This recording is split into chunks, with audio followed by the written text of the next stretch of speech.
The histogram shows some information about the time taken by 140 students to complete a competition. 16 students took less than 46 hours. Work out an estimate for 140 students who took less than 47 hours.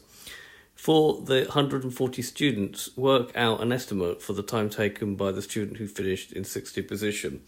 The problem with this histogram here is that there is no vertical scale. We don't know what the vertical scale is, but we can use this piece of information here, 16 students took less than 46 hours, to work it out, and then we can answer the rest of the question. So there's my histogram. Now the important formula here is that frequency density is equal to frequency divided by class width. This is a formula that you have to learn. Okay, so we know that 16 students took less than 46 hours. So 46 hours is there. That's a class width there of 0.5. So the frequency density using this formula here will be 16, the frequency, and the class width will be 46 minus 45.5, which is 0.5. So 16 divided by 0.5 is 32. So the height of that bar has to be 32. So that point there is 32, which means if we look at the scale, that one have to be 30.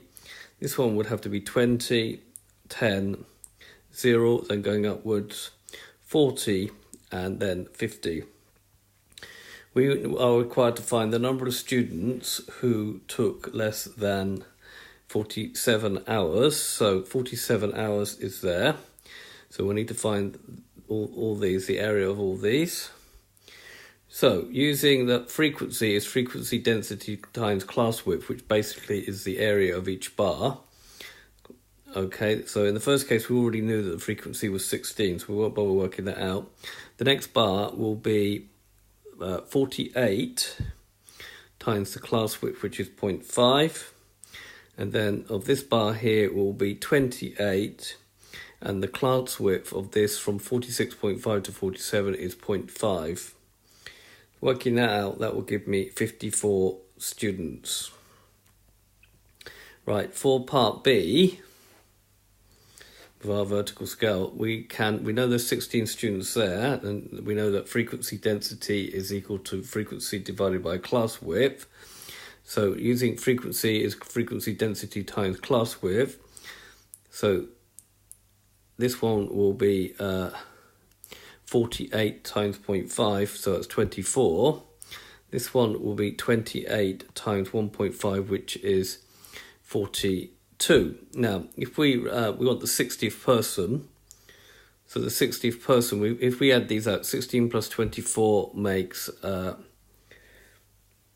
40, and then if we add 42, then that means we've got 82, so we've gone past the 60th person.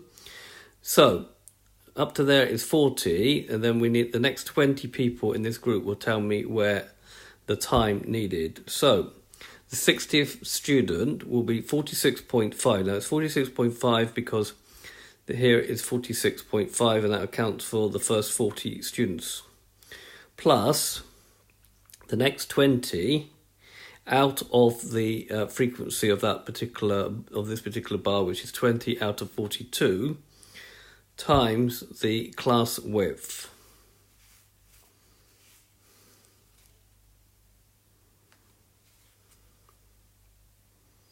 Which is going to be 46.5 plus 20 over 42 times 48 minus 46.5, which is 46.5 plus 20 over 42 times 1.5, which gives me 47.214 as being the time.